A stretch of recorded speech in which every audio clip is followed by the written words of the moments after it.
Bon, après ce spritz, on va être raide. Hein. Ouais. Je vais tomber à la renverse.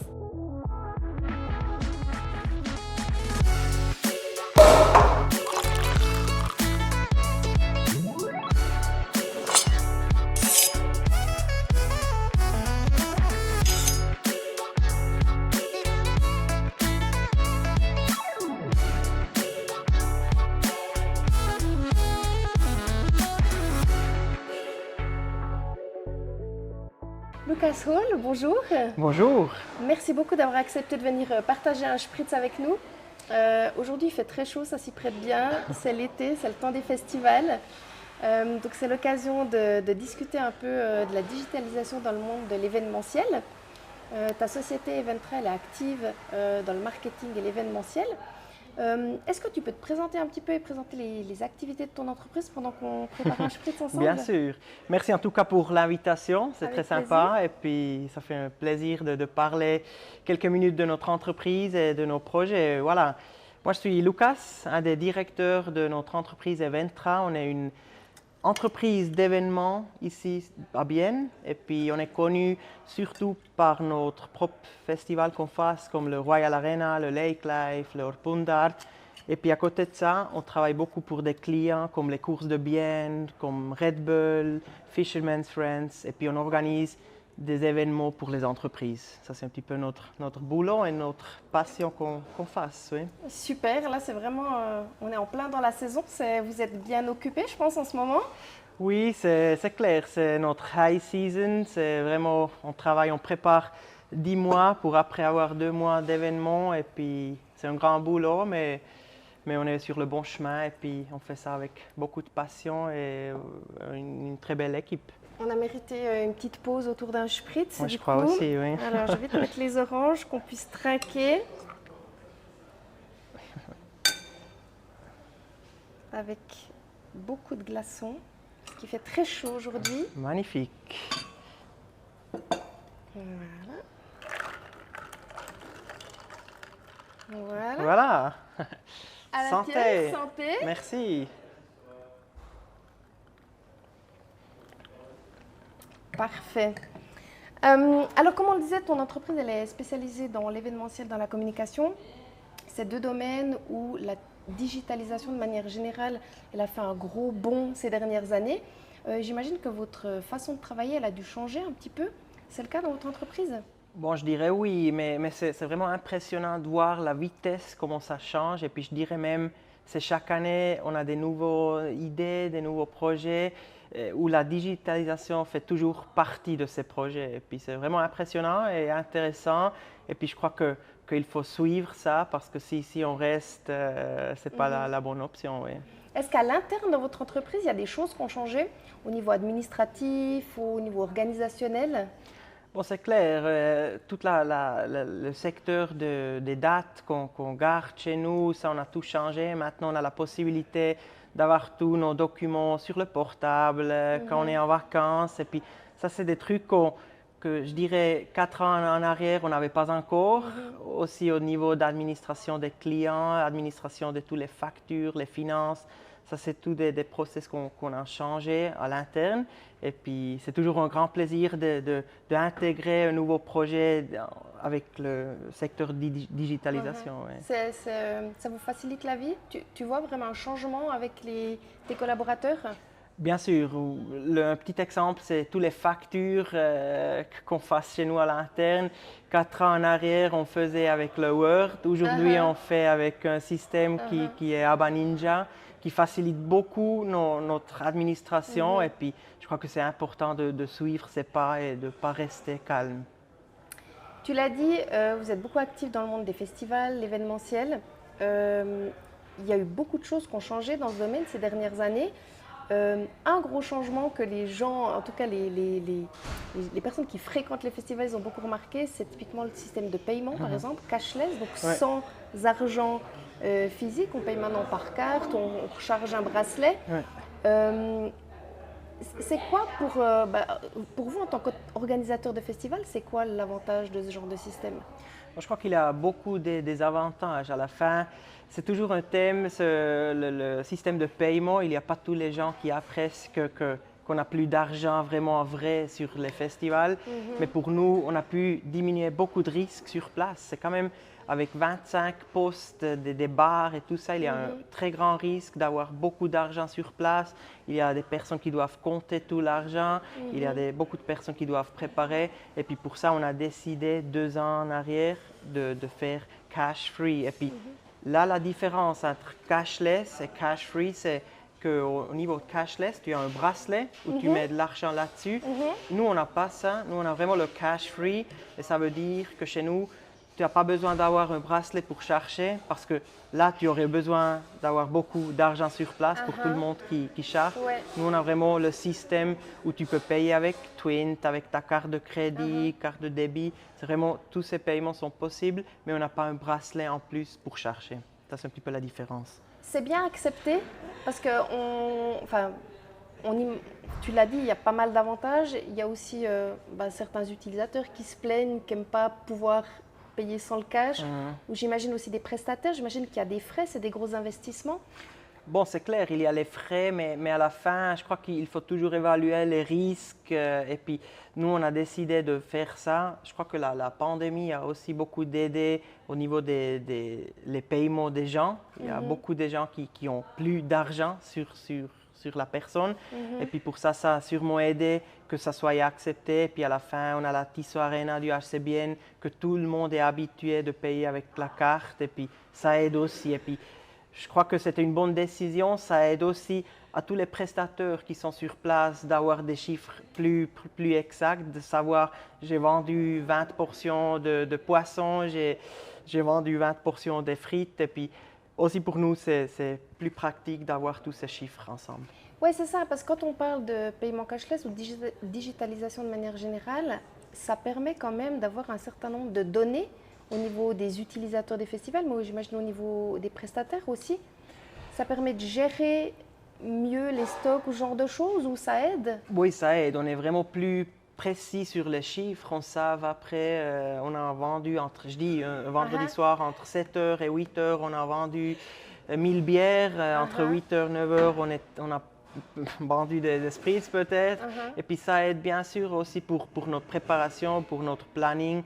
Et puis moi je vois vraiment plus d'avantages que de désavantages. D'accord. Ouais. Parmi les autres gros changements qu'il y a eu ces dernières années, que ce soit dans le monde de la culture, du sport, etc., il y a le système de ticketing aussi. À l'époque, on allait acheter physiquement son billet. Maintenant, tout est digital, c'est en PDF, on le reçoit, on le met sur le téléphone. C'est quoi les avantages pour vous? Bon, c'est clair, ce ticketing, c'est vrai, avant on avait beaucoup de postes de vente.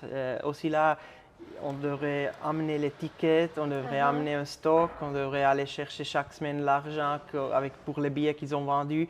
Puis aujourd'hui, on a une plateforme qui s'occupe pour tout ce ticketing. Et puis c'est clair, c'est un grand avantage aussi pour nous.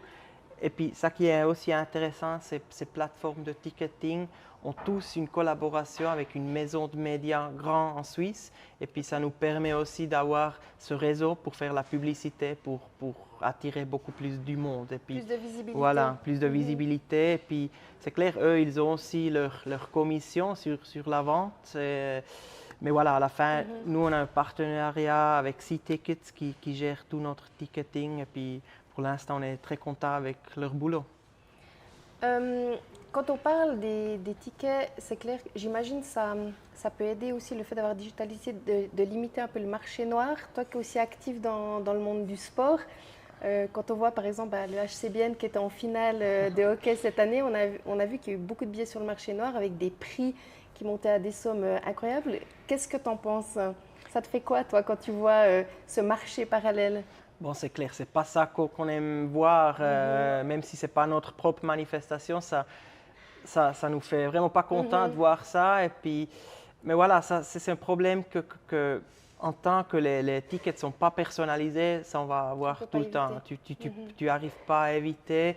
Mais c'est clair, il faut vraiment faire attention. Quand tu fais la programmation du ticketing, tu dois faire un petit peu attention.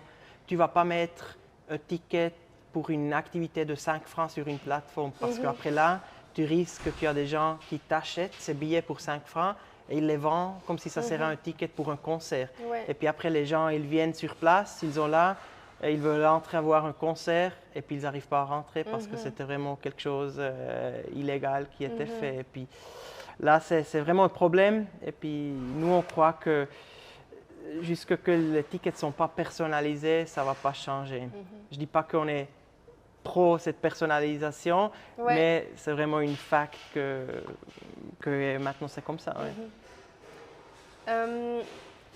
Quand on parle de digitalisation aussi maintenant, c'est clair, maintenant on a tous un smartphone, tout est sur le smartphone. J'imagine dans le cadre des festivals aussi, maintenant on a la communication est sur smartphone, il y a la programmation. Dans certains festivals, on reçoit un peu des messages push quand il y a quelque chose qui est modifié ou pour nous alerter que maintenant il va se passer quelque chose sur telle scène.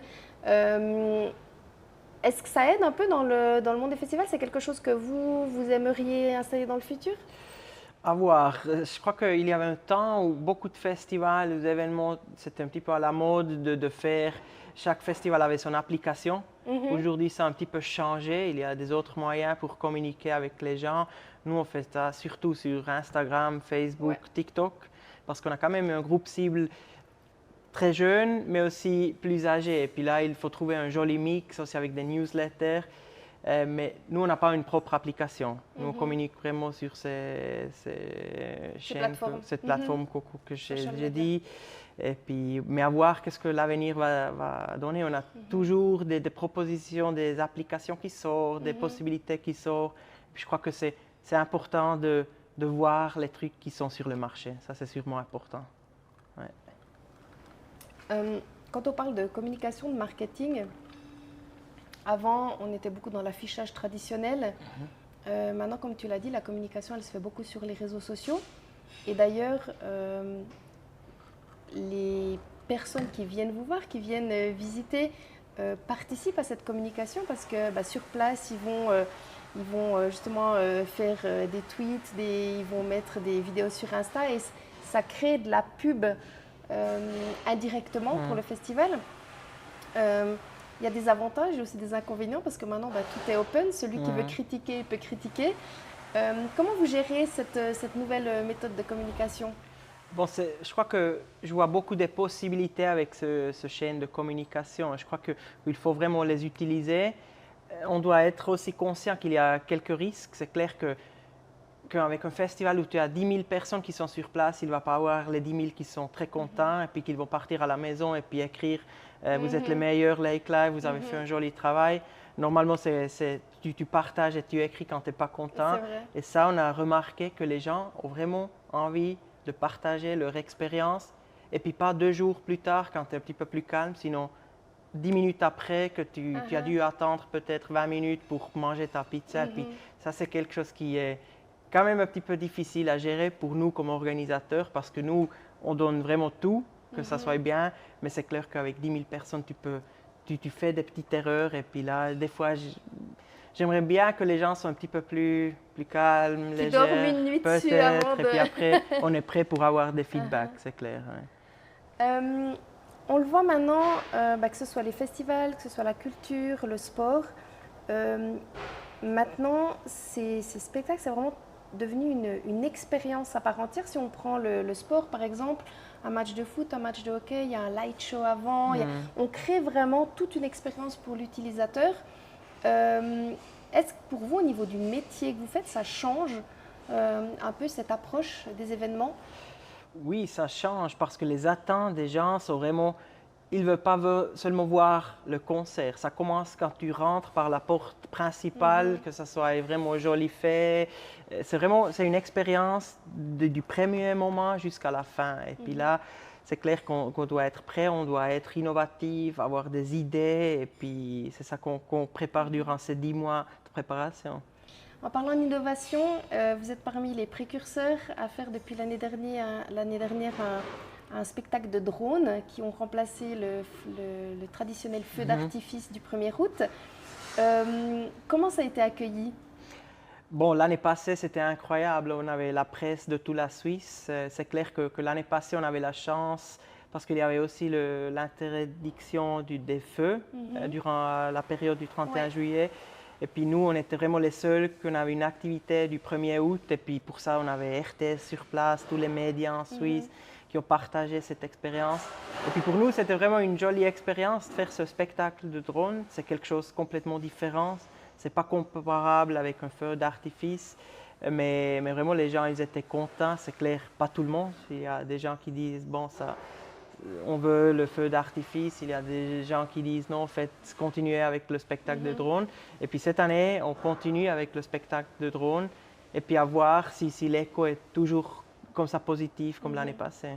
Donc pour le coup, vraiment dans le digital à fond là. Tout à fait, oui. Là, je crois que ça ne va pas plus digital qu'avec un spectacle de drone. Il y a beaucoup de possibilités. C'est clair que c'est une investition très chère. C'est plus cher qu'une feu d'artifice. Mais je crois que dans l'avenir, ça va vraiment changer beaucoup. Bon, on se réjouit de découvrir ce nouveau spectacle de drone cette année encore. Ce sera le mot de la fin. Merci beaucoup, Lucas, d'avoir accepté de venir boire un spritz avec nous. Et puis beaucoup de succès dans les festivals cette année. Merci beaucoup. Et puis nous, on se retrouve bientôt pour un nouvel épisode du Spritz.